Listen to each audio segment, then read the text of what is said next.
Okay, go ahead and get started, everyone. Thank you so much for joining us for today's webinar Wednesday. My name is Ashley Anderson, and I am the Programs Manager for the LPGA-USGA Girls Golf Program.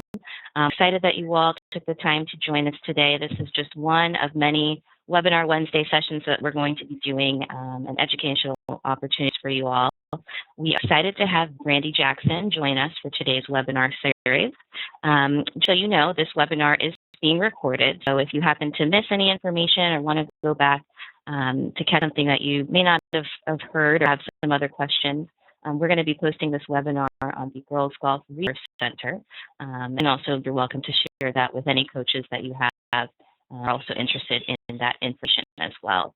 The session today will last about an hour. We're going to leave about 15 minutes for questions at the end.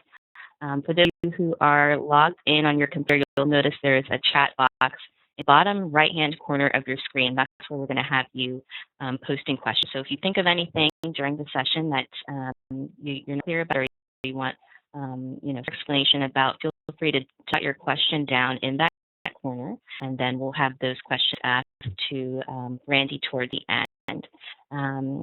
Just so you all know, Brandi Jackson is a college golf recruiting expert. She actually participated in the Girls Golf Team Championship and Academy with us last year at the information session with our parents, and we were just impressed with her that we had to expand our relationship with her and wanted to offer some of this education on a wider scale for our site directors. So she works a lot with the Peggy Kirkbell Golf Tour and is the official golf recruiting expert for them, and is also going to be offering site directors and also girls golf parents some information sessions throughout the year. So she's going to be talking to us today about some of the hot topic items that you all get asked on a weekly basis, I'm sure, by your parents and juniors about what they need to do to take the next steps to get recruited, get seen by college coaches, and how to find the right school for them. So I'll go ahead and let Brandi get started and give you a little bit more information about her and her background. And of course, I'll have any questions for her after the session. You're welcome to email her as well directly. So Brandi, you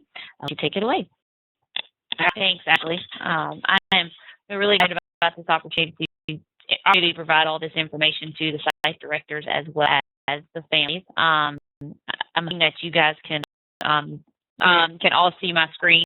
And I'm going to take you through this PowerPoint presentation of some different topics with recruiting, something even for some of the younger players to be aware of. Some of these topics we can actually get into a ton of detail with. So we're just going to kind of touch a few basics with them. And as Ashley said, I'll give you all my contact info at the end. I did have somebody send in a couple of questions already through email that we will towards the end, or may even actually hit on that as I go through. I told you a little bit about me, and I think they sent out a video that just a little bit about my background real quickly. I played golf at Furman University and then went out and played for 8 years on the LPGA and the Futures Tour, and had some success out there, but not enough. And in 2009, started working for a college recruiting company, learned about recruiting process, and had no idea how much it changed just in the 10 years since I had, 10 years since I've been through the process. But with the internet and the way things are now, with the demand for scholarships, so many ways of being able to be ahead of the game, and just so much more demand for it that you really kind of have to be on top of it. It's almost, really become a business, a marketing type of atmosphere. So there's a lot to it that I did not realize how it had changed. That business almost exactly 3 years ago to this week, doing it on my own. I just wanted to really be more involved with the girls and more involved with the families and help them more quickly instead of through such a big business aspect. So I started Brandi Jackson Golf and just really processed through all of that. And I'm partnered with the Peggy Kirkbell Girls Tour, which is a junior girls tour for the girls to start getting into competitive golf, as well as the top players come in and their events. And I'm excited about this opportunity with the girls golf program. And being able to help provide this information to the site directors. I know you were the ones that really see these girls week in and week out, and things that the questions that you may get from the families. So hopefully through some of the webinars and just meeting questions, when you do get some of those questions, and I will do my best to help answer them. Probably the hardest things through all this is it's such a different process for everybody. It's a different path. It's a lot of what I work with the families on trying to make that path that fits them. So sometimes there's not always a right or wrong answer to some of the questions, but I will always do my best to try to answer it as best possible. So we'll just go through this. If you want to type any questions into the chat box, we'll allow about 15 minutes toward the end that you can, if you're on mute, unmute yourself and ask any questions. And as we go, you can go to that chat box and type any questions in. First line, just a little intro, just a couple of things that we're going to try to cover. Some more information about scholarships and the opportunities the girls have to play at the college level, basics of the recruiting process, and how you as an instructor and site director can help answer the questions, and just some thoughts about how helping a player identify their goals for playing at the next level, and that relates to the recruiting process and what the college coaches are looking for. A little overview of the different scholarships and what's available for the different divisions. Keep in mind too, there's a lot of schools that aren't even fully funded. Even some of your Division I schools that technically can have 6 scholarships, but the school chooses not to fund all 6. Probably one of the biggest misconceptions there is there's still that belief that there's all this scholarship money that gets left over. So a lot of families just think that they're going to get a full ride, or they're going to get all this money, or that there's just such a opportunity. And while there is, it's not a lot of people perceive it to be.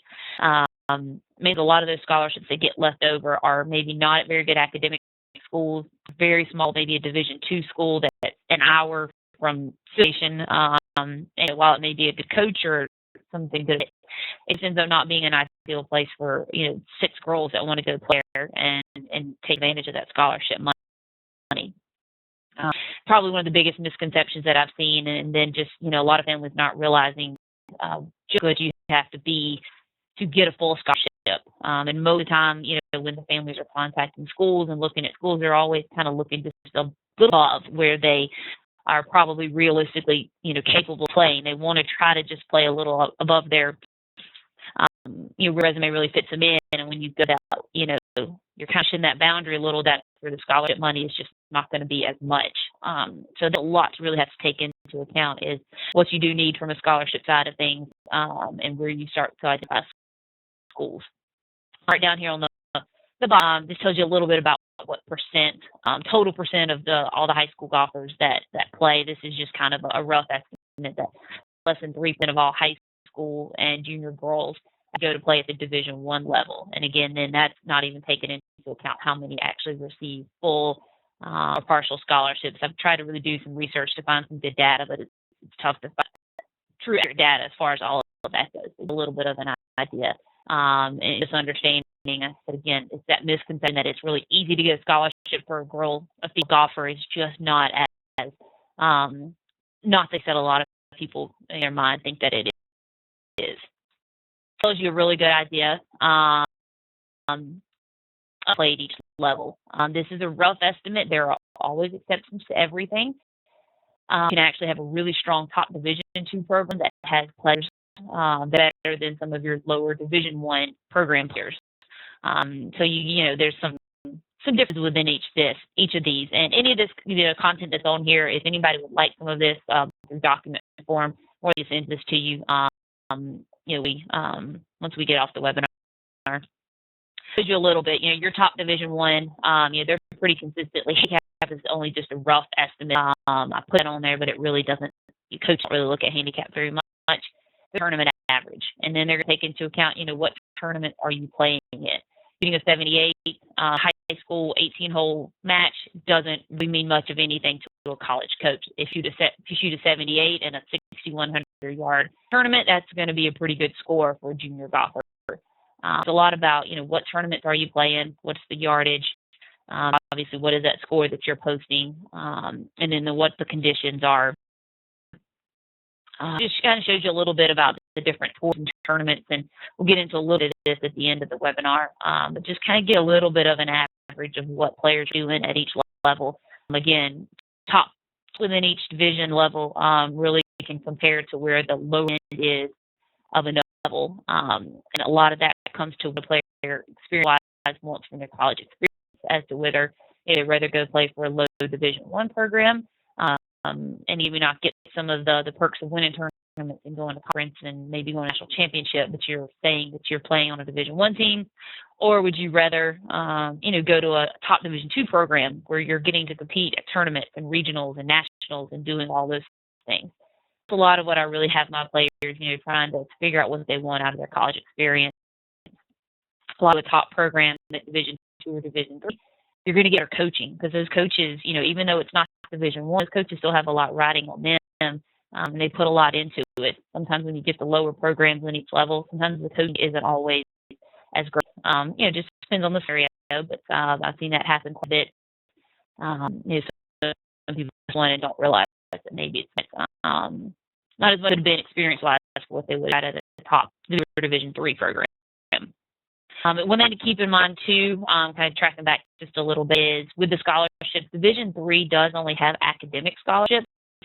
How it's really been surprised myself as well, how good package some Division III schools can come up with. Have to do something to entice athletes to come play. So decent academics, you can actually get some pretty packages. Division III program, they could sometimes add to Division I or Division II, where maybe the school isn't really funded, or you're just one of their, fourth on their list for recruiting. They're just going to give you, a little bit of scholarship money. Say, well, there's no scholarship in Division III, so, we need scholarship money. But no, don't eliminate Division III schools just because of the financial perspective. I had one of the first players I worked with, went out on my own. I did Division III going to be a better fit, and the package that they had actually really worked out well for them from a financial standpoint. And another thing that I see a lot is people who want good academic programs, but aren't very good golf-wise.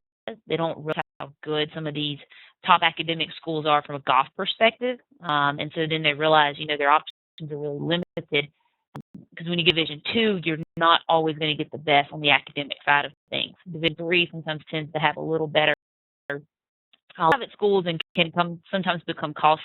But often when you get Division III level, you actually start to get back into some good academic schools where you can play even if your golf resume isn't ideal. Division II, sometimes I see a lot of players struggle to find a good academic school, in some cases within Division II level. Florida has some great mixes both. It's one area. They have some of the probably more 25 schools in Division II in the country are in Florida than anywhere else, and some of those are pretty good academic schools as well. We're going to go to this next one. This is the college recruiting checklist that I use all of my seminars that I do with families. So what I've done is I've just kind of taken this checklist and turned some of the content a little bit around to kind of explain it to you as site directors a little differently, and how you can help the families hit on some of these different points and help them achieve these things. I'm going to go through each of these. These are just through the process you really have to do in order to reach that next level and make sure you do things properly. First one is play rules. Just encourage families, if they want to play Division I or Division II, they need to be registered with the Eligibility Center by the end of junior year. If they're on a pretty good track to play Division I or Division II, you can't do it too soon. You already at least have an idea of what to expect, and you can understand the rules a little better. The IA actually has its own eligibility center now as well, but that would be something later on that you would look at if they're not going to play Division I or Division II. Something about a copy of the guide for the college-bound athlete. You can find that at the eligibilitycenter.org. It's a pretty thick little packet, but it's something if you ever wanted, to have one available. It comes out every year with different updates on rules and questions and the things as far as academic side of things and contact rules and all of that. Actually, I could do a whole hour-long seminar on just the NCAA rules and regulations that get into, tons of different needs with it. One of an instructor be aware of is, coaches cannot reply to an athlete's email. This is Division I. And a lot of times when we're talking about this, it's in Division I. The rules have just recently changed. It puts them in a little different scenario. But for Division I, coaches can't reply to an athlete's email until September 1st of junior year. They can respond to a swing or a high school coach email. That's how the process is starting to happen so much faster. I get a lot how these players committing as early as sophomore year. College coach figures out who their swing coach is, vice versa. That swing coach then contacts the college coach and makes that connection sooner, gets the athlete on campus to meet the coach, makes phone numbers, then that athlete athlete can call the coach proactively. But a lot of times it's the swing or the high school coach, typically swing coach in golfers world, because a lot of times the high school coach is not as involved. So help foster that relationship. So that's something as an instructor, if you've got athletes that are really good players, you just got to be realistic in terms of where they're at as to what coaching you contact. But it's something you can do is be that middle person. It's a lot of what I'm able to do with my, especially as freshmen, sophomores that are good players, to give them that advantage over other players. It's something within the rules that you're able to help a player do from that perspective.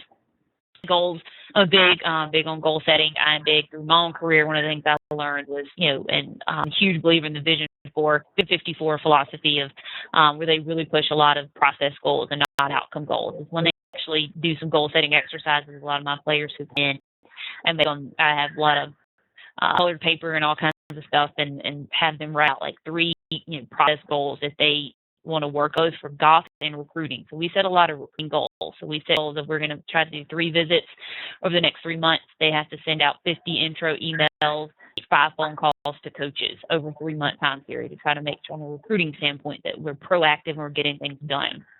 From a golf standpoint, whether it's working out or practice, doing so many drills per week, or whatever it may be, big process goals, and it's a really fun activity that I do, whether it's in a group setting, individual, always, different things for scrapbooks and all that, and letting them make them something kind of a cool, little thing for them to put in their mirror somewhere that they can see it, and every day they can, remember what it is they're trying to do and trying to accomplish, and specifically process-wise, what can they be doing every day, every week to try to accomplish their goals.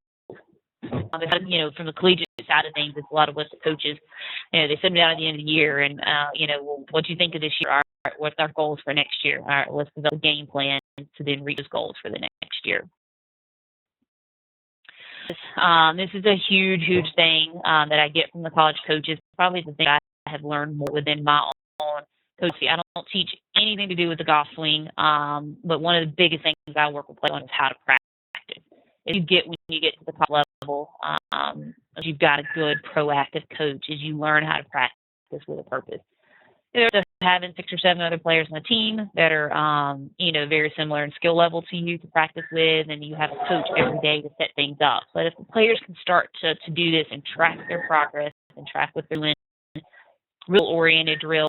I use a lot of eye-line products, a lot of target circles, and they track what they're doing, so they see their progress and they can, be working on some things as they're practicing. It's something which is really pushed with me when I'm picking their brains, is what can these players be doing? It's the short game drills, the out of things with getting more out of their practice on the course and all of that. It's a big factor that a lot of coaches say the junior golfers need. It is to do with players, is working on this atmosphere of things and giving them what it's like at the college level and getting them to understand as a junior golfer what they can be doing. Management skills. I sent a survey out to the coaches asking what players needed to do to be more prepared for golf. It's the number thing that they say is just not being able to manage their time and practicing in with all that, and everything managing. The more they can learn to manage that, as a junior golfer, the better they're going to be prepared when they get to the pitch. And then with work ethic and structure, it's just a lot of what the junior golfers can be doing more of to be more for college golf, as well as improving their own game at the same time. I've been men's and women's coach. Always have quality practice. Don't just beat balls. Staying on the range all day does you no good if nothing is accomplished. Next is getting evaluation. It's what I do within my own business with players from the beginning, is an overall evaluation, and it's based off a lot of things. So this is something you can really kind of look at players. It's not just on are they good or not as far as golf goes, but it's their goals with their game, with playing at the next level. What are their fundamentals? Is it time frame wise enough to get them where they want to be from a goals perspective? Is there the work ethic there? Is there the drive and the self-motivation to do it? From a financial standpoint, that's probably the hardest thing that I see through junior golf is the side of the players and what it does take from a coaching perspective, from a tournament perspective, travel, all of that, is bringing all that together and trying to help make sure you develop a good game plan to help any player get where they want to be. Recruiting begins as early as 7th and 8th grade in a lot of cases, it seems. But when you're looking at your top 25 programs in the country, most coaches are identifying their potential recruits when they're in 8th or 9th grade. They already have these on their radar that are those top players in their state. They're going to watch them, and then by sophomore year, these players have already verbally committed. College coaches admit that it's too early as well. They don't want it to be that way, but they can't take the chance of losing that player to their, conference rival or whoever it may be. They're having to do as much as they can to stay ahead of the game. It really opens up once you get out of the top 25, top 30 program in the country. But still, your top, 100, a lot of those schools are done with their recruiting by spring of junior year, or have identified their players, and they're really just focusing on 4 or 5 players that they're trying to get them in, putting all their time into those players and trying to go watch them play, and not really looking for a new one that they haven't, watched yet. From a game perspective, a lot of players think, well, I have all the time, and I've heard a lot of swing coaches tell players that come to me, my swing coach I have until, junior year, but then tell me they want to go to these schools that are some of the best in the country, and to be the unfortunate bearer of bad news.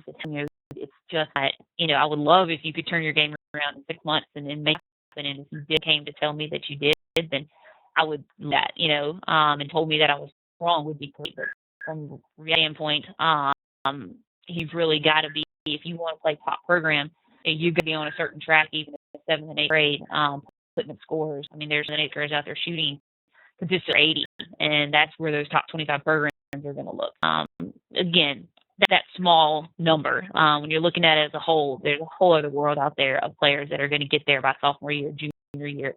This is the hardest thing I deal with is when they realize some of those dream schools that they want to go to just option sophomores, that they still are way behind the mark for some of those, big state schools that they've always wanted to go to. When you're in that category, it is just a process that happens very quickly, and not all players, no matter how much they work, may reach that level. But what I try to is understanding all these other good programs that are out there, and all these other opportunities that are out there, and the benefits of being a college golfer and for you, and trying to get them to open up those options.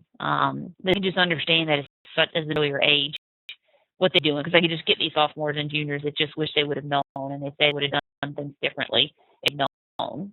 Saying it's one thing, and actually having a younger player, understand it, 11, 12 years old, what they really want out of college is a hard thing to do, but just even getting them a little bit of that reality at that point can help a lot.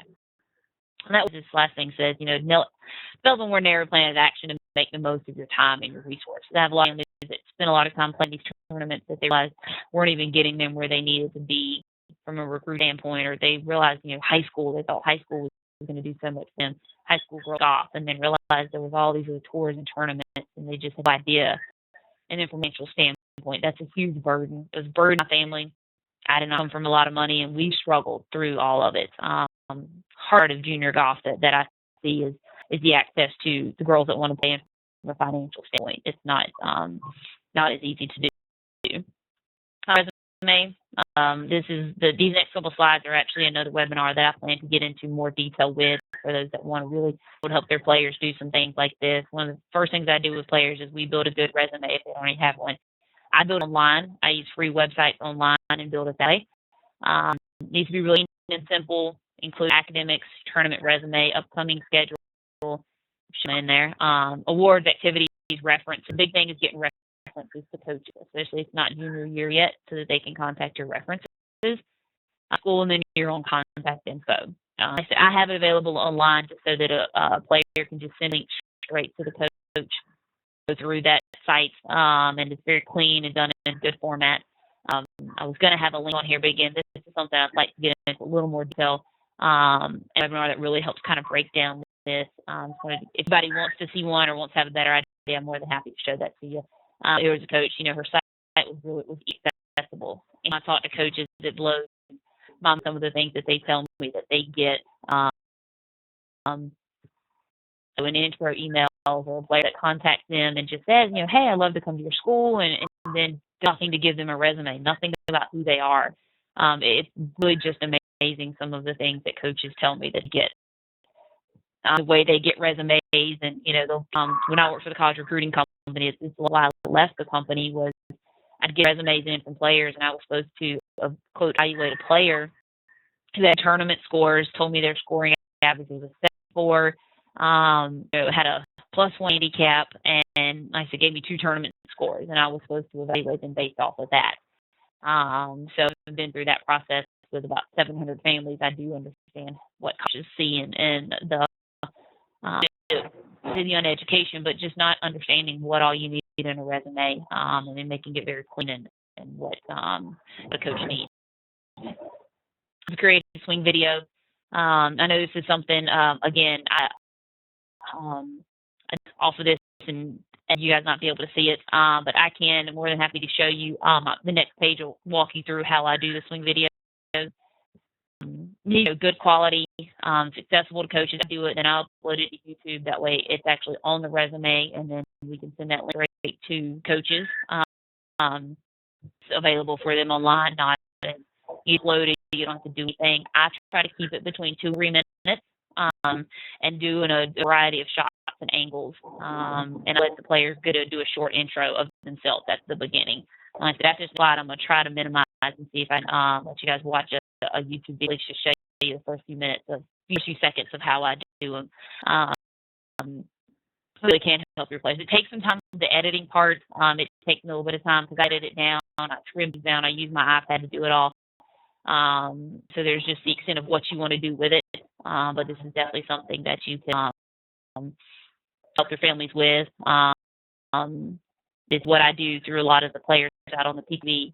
It's a lot of what we're doing is doing their swing video and giving them that. A lot of the families just don't have the time to do it. It's not right, but some families just don't have the time or really know how of how to do it.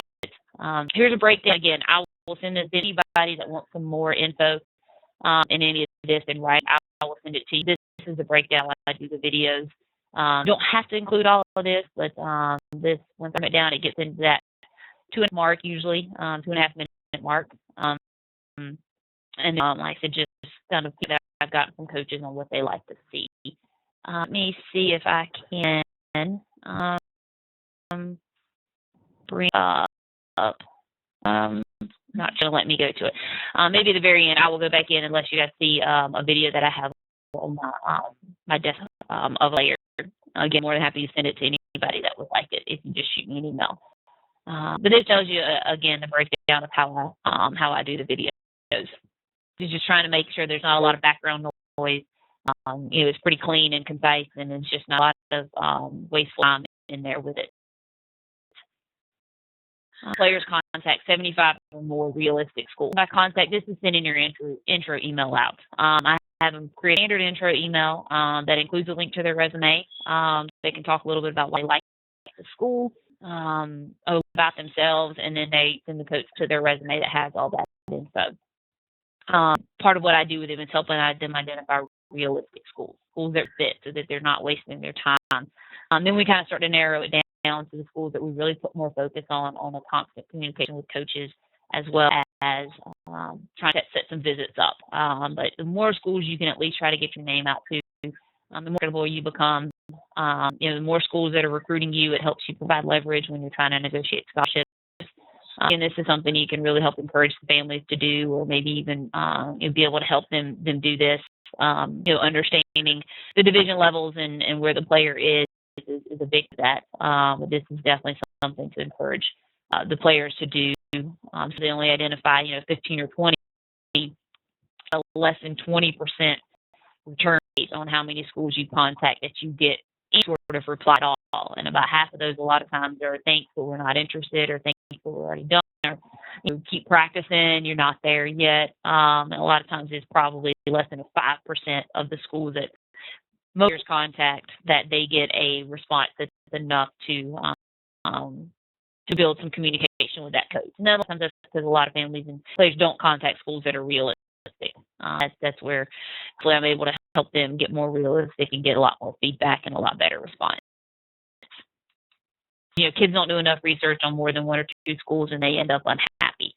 And a lot of my players get frustrated because I put a lot more work on them than they probably anticipated. They thought that they're paying me to help them, and same with families. And I tell them from the beginning, I'm not here to do this for you. The college coaches don't want me doing it for the players. I'm here to help them do it more efficiently, education and make a better decision on it. So I'm going to have them research a lot more schools and really figure out what they like and really make sure they do their homework and contact a lot of coaches to get opportunities and really help them find the best fit. Taking visits, that's the thing. Like I said, a lot of swing instructors are able to help the kids with them on visits sooner. They're able to reach out to a coach, or if a coach can contact them, they're able to kind of help set that up. You can really act on behalf of a player, but you can kind of help.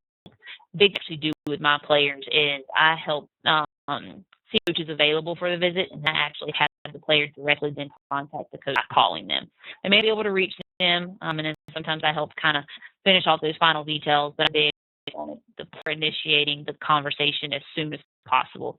A lot of times I just try to make sure there is some interest there so the player feels a little more comfortable reaching out to the coach, and the coach is accepting it and calling. But then I try to make that communication between player and coach as soon as possible, be between them two, and then I just try to help with anything can after that.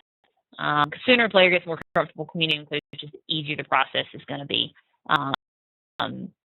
It's a huge part of what I see the process is the maturity of the players, the accountability that it builds, just the take that initiative, and that's what I work with players on is just encouraging them and helping them understand when the coaches what to ask and what to do and what to be prepared for. So they're much more comfortable. They start to kind of mature and grow through having to do a lot of that. I've been pushed to do it, and I might not have stayed so shy and quiet through all of my career. Just didn't have somebody pushing me to do that. Asking the right questions, encourage the players to ask questions when they meet with a coach. It's probably 20 to 30% of what I work with players on. It's just the questions they need to ask coaches. And the things that it's just as much of them interviewing coaches as the coach interviewing them.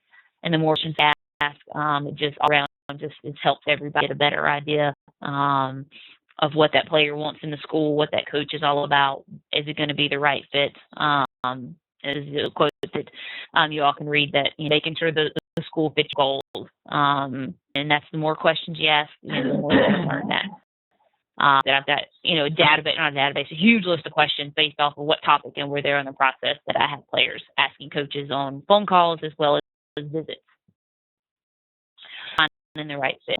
This is something I know a lot of the site directors and the instructors out there played college golf or have that background, understand, what it to play at that level and being able to help them make that college decision for the right reasons. I'm sure a lot of you all probably were in the same boat as myself and a lot of the girls I grew up playing junior golf. I know for sure a couple of girls that I grew up with to the school based off of which one that they had the most fun on their official visit. Which one showed them the best time and was the best party or whatever it may be, and that's where they base their decision. Much to think about. You took that one official visit, you made your decision, and that was it. It's a totally different process now. Families are taking unofficial visits 8th, 9th, 10th grade. There's a lot more to consider. There's a lot more to think about from a financial standpoint, from the right fit. We all learn from our mistakes, and so now it's able to kind of pass down what did we not get out of our experience that we wish we would have, and things that players can look at. Kids in general is a whole lot different now in terms of what they want and what they're expecting. Help find that right fit, both for school, a program, and a coach. It's a huge thing. Because really wants at a Division I level and top Division II and Division, they want serious athletes.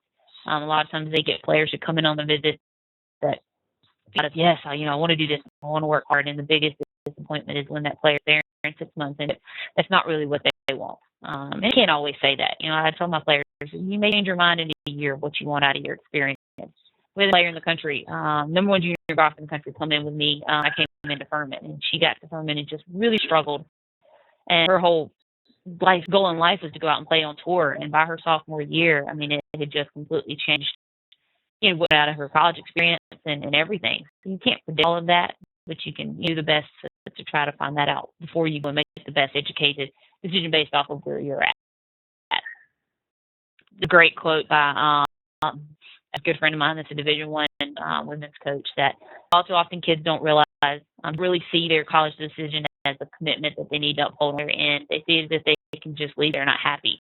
We treat it as a life decision. It's not a 4-year time frame. This decision should not be taken lightly. It will affect the course of your life. And it's true. A lot of people say, well, we could always transfer, we can always, do this or that. And it's just not that simple. It's not that simple. And it's just, coaches make a big deal out of who they pick. And the fans need to do that as well. With all of your backgrounds and the involvement you have with these players, you're able to kind of help them make that decision as well. In tournaments, it's kind of hard to really cover this, not because it's so different in every area. It's also very different in terms of what the player wants. So you can really kind of help them identify tournaments. Everybody thinks they have to play the AJGA. AJGA is an awesome tour. I mean, they do have some of the best tournaments and the most credibility. But not every player needs to play AJGA if they don't have the goal to play top Division I golf. There's a lot of other avenues for playing things. There are a lot of people who've gone on to play top. I was one of them. I was lucky to go play a top Division I program. I never played AJGA. But there are options now that you can, do really good race without having to do that. But some families don't understand some of the commitment it takes if they do want to play it at better levels, that it does take financially, travel, time-wise, to go to all these tours and all these tournaments and get into the level. What is allowed now is you can actually raise money specific to a tournament for those expenses. You can't, a family can't just raise money and say, let's spend this money all year. You have to say, I'm going to this tournament, the fee is this much, the travel, the flight or the hotel is this much. They could actually fundraise or have somebody donate that money if you not allowed. They allow through the combination of USGA rules and NCAA rules to actually raise money specific to a tournament for expenses. Some of the tours and state organizations have some, they do have some ways for low-income families to get some scholarship money to entry fees and different things that allow them to travel and play. Some things that you can encourage families to reach out to and find out if you know that the financial side of things might be a reason that they're not able to play as much. But the tours and tournaments, again, it's specific to what region you're at in the country as to which one might you might be able to suggest to players. That I work with the 3KB. It's mostly East Coast, a lot of Georgia up to Virginia, over into Ohio. But they're really expanding a lot more, and the more we can raise awareness of what the tour is, being the only all-girls tour, the more we continue to expand. So really looking forward to that. They run great tournaments. The girls love it because it is all girls. The way they do things, it's a great tour. Somebody that is in, they players in, they've got probably almost 20 states that players come from to play tournaments up in the East Coast. And like I said, with hopes to continue to expand in that. I'll wrap things up a little bit. Some things just to really can kind of do to help the players get started is help the player identify the player's goals and not the parents' goals.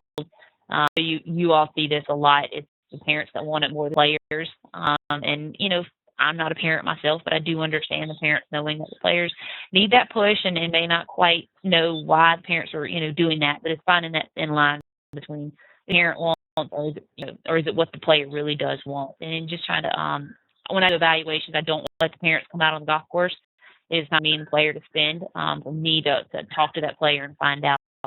I look for these signs and questions that I ask them, and answer really helps tell me what they really want out of their experience. That's one thing that coaches. The next thing is that a lot of coaches ask, why do you want to play college golf? Or why do you want to play here? And their response is a lot about whether that's a player that they want or not.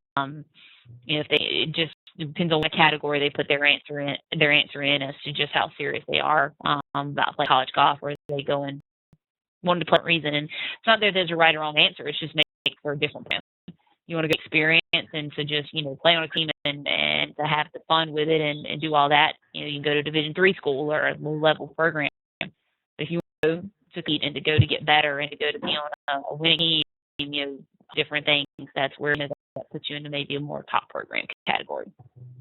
Encourage them to take, watch college tournaments, visit campuses. The more they see what goes on at that level, the more a player can start to understand whether they want to or not, and it's not just so much the parent. The more they see, this is the end goal of what they're trying to do. The more you can actually physically sit, the more motivated you can stay, week in, week out, and the more the players are going to really know what they're looking for, understand what they're looking at every week. It's a whole lot easier to try to reach a goal when you can actually see it and see the roads, when they can see that, whether it's through visit campuses or tournament, it gives them what they're really looking for.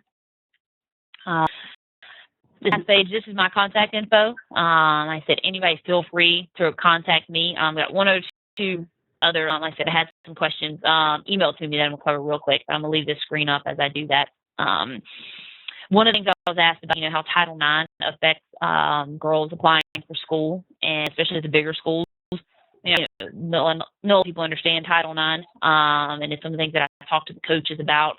It definitely opens up a ton of opportunities in terms of the number of girls that can play. Anytime they add, if they need more male players on a team or whatever it may be, they've got to add a female player to it. It doesn't necessarily always scholarship distribution. Again, it's very specific to the school. It's specific to the athletic program, distribute scholarships and all that. But from a standpoint, it does sometimes require a coach to actually have to have a certain number on the team. Some coaches don't like it. Some coaches would rather have a smaller team of only 6 or 7 players, and the school actually makes them have to have 9. I was just talking to a Division I, kind of mid-level Division I coach, and she was afraid that that they were going to tell her she had to have. I think he was at maybe 9. She was afraid they were at the coach. They were having a meeting that they were going to have to take another 1 or 2 players. And it's hard because then those players time away from the coach being able to work with the players and the better players. So it can sometimes be a detriment because sometimes the coach will allow a player on the team that isn't be on the team, but they need that extra body, and it keeps them from being able to develop as a player. But it does provide those opportunities from an applying to the school perspective. It helps obviously more players be able to get into that school. It's just a matter of realistically, will they be able to play, and is it a good fit from the golf program standpoint? A little bit about the opportunity for minorities. There are several schools there that have have minority schools that have girls golf programs. So the opportunity, and actually, I think it's scholarships.com is a great site to go in. And I think if you just Google it, call it like women's scholarships, I think takes you to a great link that actually sends you to a lot of scholarships specific to girls and minorities that are just individual scholarships for those kind of opportunities. There are Bethune-Cookman, that do have that have teams, and then there are some. Again, there's actually this coach that I was just discussing scholarships with. They have a standards of minorities and what they have as an overall athletic program, depending on what they're classifying as far as minorities, that they have certain standards that they have to reach with that. So sometimes that can play a factor. It's a big thing within school, especially in both private and state schools, is having a minority standard that they need to hit as an athletic program. Obviously, women's golf tends to be in a different kind of how things go. Again, because a lot of times it comes from that financial aspect of it takes to play competitive junior golf.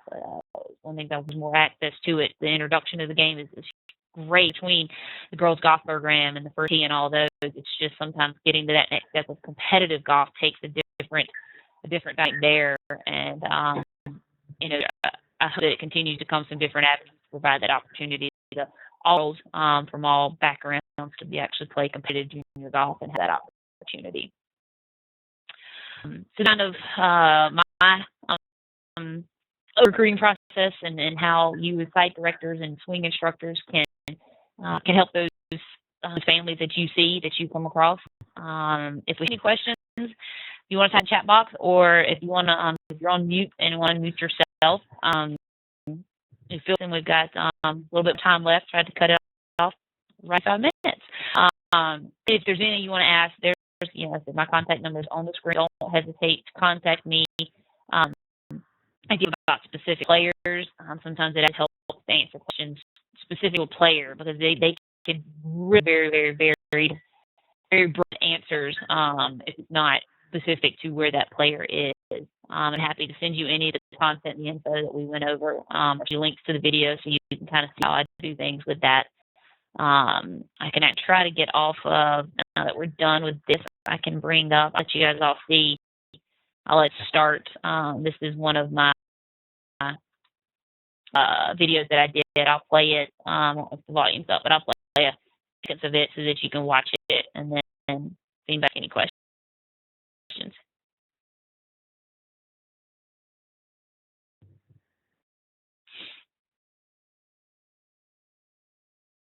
Quality on YouTube, and I've been working some different things to help that YouTube quality, depending on your feed. Sometimes isn't always great depending on what your feed is on your computer, but I figured a couple ways to increase that quality. To watch this, I have a couple of questions that we received from the chat box. I'm going to go to some of the short game real fast. I'm going to scroll through that. Okay. Sure. So the first question we've gotten in was, how do you find someone locally to do a player evaluation, and at what age should this evaluation be done? Missed the very first part of that question. What was that? How do you find someone locally to do a player evaluation? That would kind of be a tough one because a lot of the swing instructors can to do that. I can do them remotely based off of what a player's resume is and being able to talk to a swing coach to find out from a fundamental standpoint, where they feel like the player is, and the two of us can kind of put together, and then I can do it based off of their resume and doing a Skype them to discuss their goals. A lot of the questions I would ask them when we were on the golf course. Ideally for me, it's to spend a full day with a player and do that. But unless it's somebody that does kind of have the recruiting understanding like myself, it's sometimes hard to do it in a recruiting standpoint. But if I would certainly somebody had a specific area they were in. I know several of the people that have very similar businesses to mine I could maybe refer them to on a evaluation standpoint. Would really kind of help from a remote standpoint. It's just a little different process for what I do. And as far as the age goes, a lot depends on where they are with the game. So I have 7th and 8th graders. Well, actually, I have really young players that come in, but it's a different evaluation. I mean, we're just kind of beginning to identify where that's not in a recruiting standpoint. But I mean, I have some 8th graders that come to me for evaluations.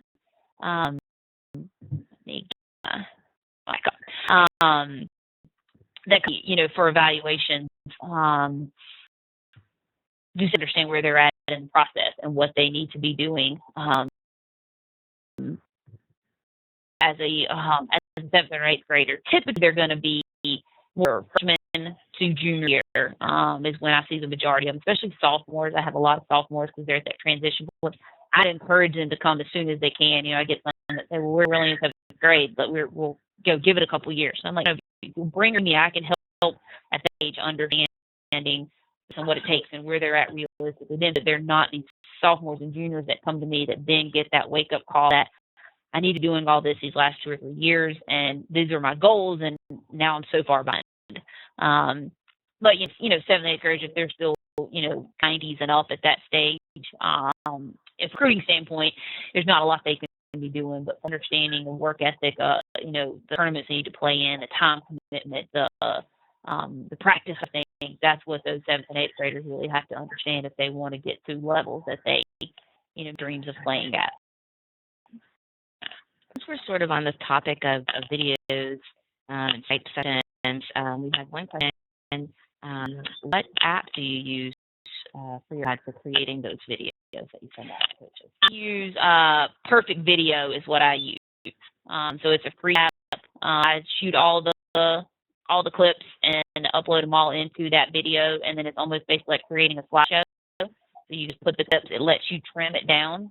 So if they took a little bit extra time over the call, instead of me having to stop and start the video, I trim it down, and then put them on the order. Use the screen, so identify what club they use, and then put it all together, and then it actually you then can turn it into one running video, and then save it back to your camera roll, and then upload it to YouTube from there. Great. But Perfect Video has been the one that I found to be the most useful for what I need it for. Great. One other question we received was, do you have any experience recruiting at Ivy League schools?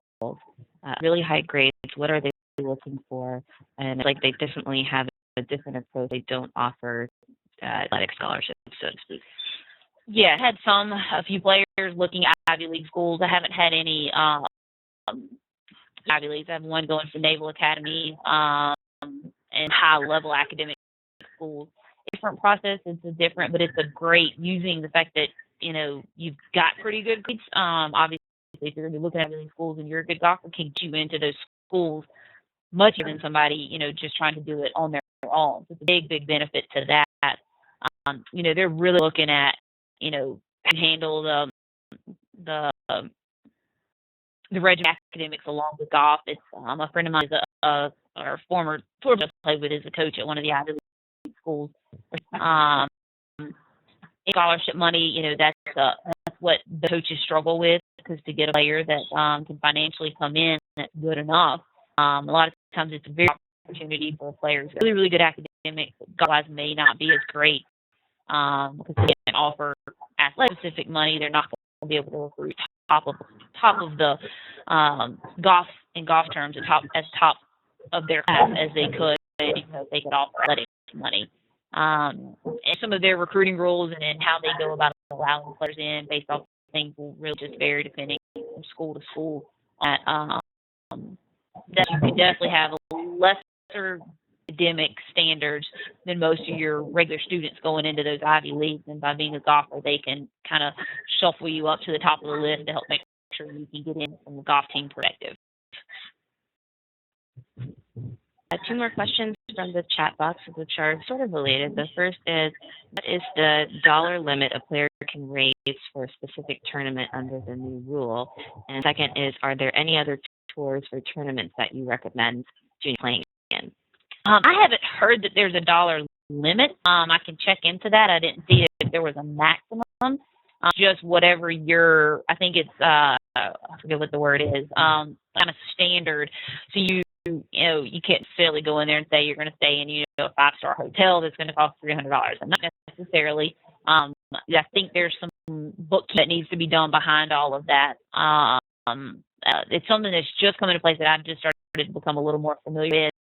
The family that had asked me about it when I found out that you could do that, I will make a note to find out the exact specifics. I've just always understood it to be like, if you hope that if it's a family struggling with things, that they're going to try to be as minimal as they can so that they could then maybe approach the same people for another tournament, and they're still be more willing to. So you don't want to try to overload one tournament, so you still try to keep it as minimal as possible. But I don't know if there is a max.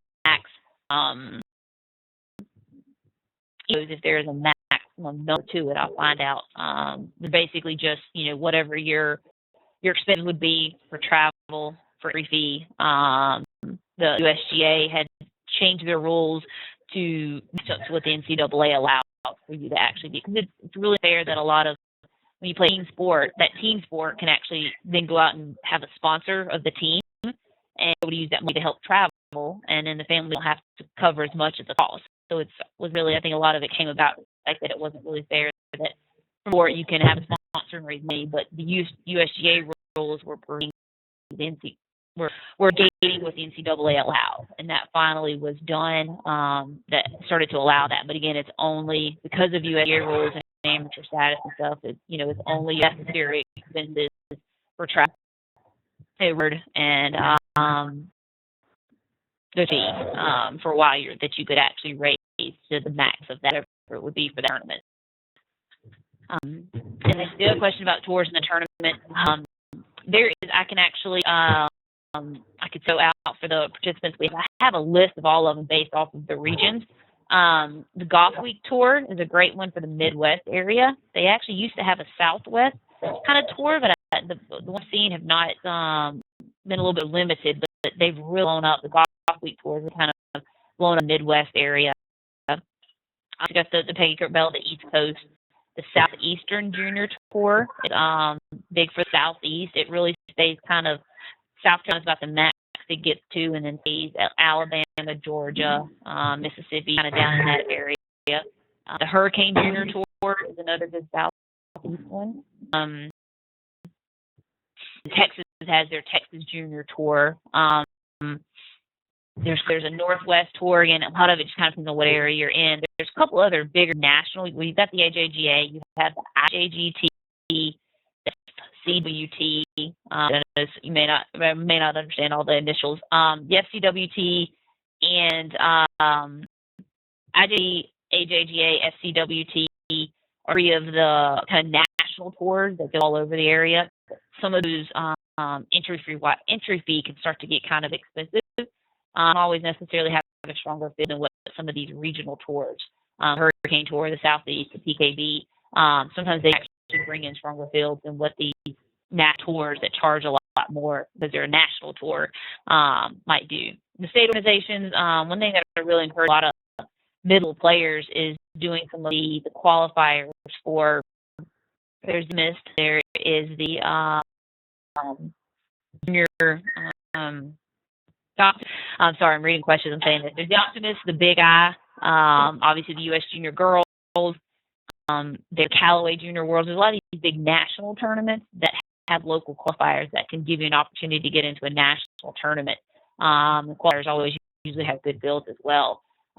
And I will more than happy to send you my list that I have of all of those. PowerPoint, I wasn't sure that would be over it all, but I can send you. I have a breakdown of regions and tournaments and tours based off of kind of where you're at. See one question pop up. What junior ranking system is the most watched by the coaches? I would say that it does kind of vary on the coaches. I mean, you got Junior Golf Scoreboard. That would probably be one that I hear more than anything. Coaches really use those ranking systems as a starting point for play they're going to identify. Maybe they see a player, they happen to be out of a tournament, they see a player, and then they know, okay, well, what else has this player done? They can kind of go look at rankings and see where they fall. But the coaches know the ranking systems are far from perfect. A player that may their state and maybe financially can't travel more or what they be can actually be a much better player than somebody who has just gotten into some of these bigger tournaments and just played okay and but ranked up all these points. I have kind of a love-hate relationship with the ranking system. But I hear a lot, the Junior Golf Scoreboard tends to probably be one of the more common. When I hear a coach say, after their Junior Golf Scoreboard ranking, that probably tends to be the one here come up first. I guess it's so hard to make them accurate and make them fair across the board. Like when you have players that try to be ranking chasers and they try to chase those points, you get some players that financially just can't do that or they're just not as good with it. You kind of just use it as a frame of reference, and then they're going to do their homework to find out, if they're not very high, then what am I missing here? Or up a little bit in ranking, players start to just kind of over the fact that they drop 5 points or 5 spots. Because they're not worried. They know that that's not necessarily representative of, them playing bad. May just be that they didn't play a tournament or they played a state tournament. They didn't have the rankings or, along those lines.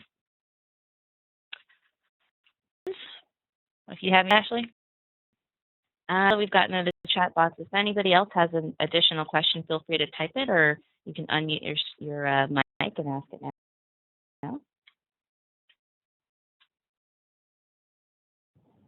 All right. Well, thank you so much for that great information, Brandi. That was wonderful, and all those questions were really good as well. If anybody that has any other questions, anything, please feel free to reach out to me. You can contact my website through all that info, or any, Ashley as well through the LPGA site. A lot of ways to find me. I'm not hard to find. I'm more than happy to help you, specific to a player or just anything in general that you have. I'm more than happy to help any way that I can. Great. So much again for attending this week's webinar. We're going to be posting this on the Girls Golf Resource Center, so you'll have access to it for your coaches later on. If you're an LPGA or PGA member, don't forget this is a great opportunity for you to earn views and MSR points, so you can submit this as well. And of course, we're going to be doing a series of webinars later on through the year with Brandi for both your coaches along with parents. So stay for that information. Thanks so much, everyone. Brandi, thank you for all of that great information. You're welcome. Thanks, everybody, and everybody have a good day.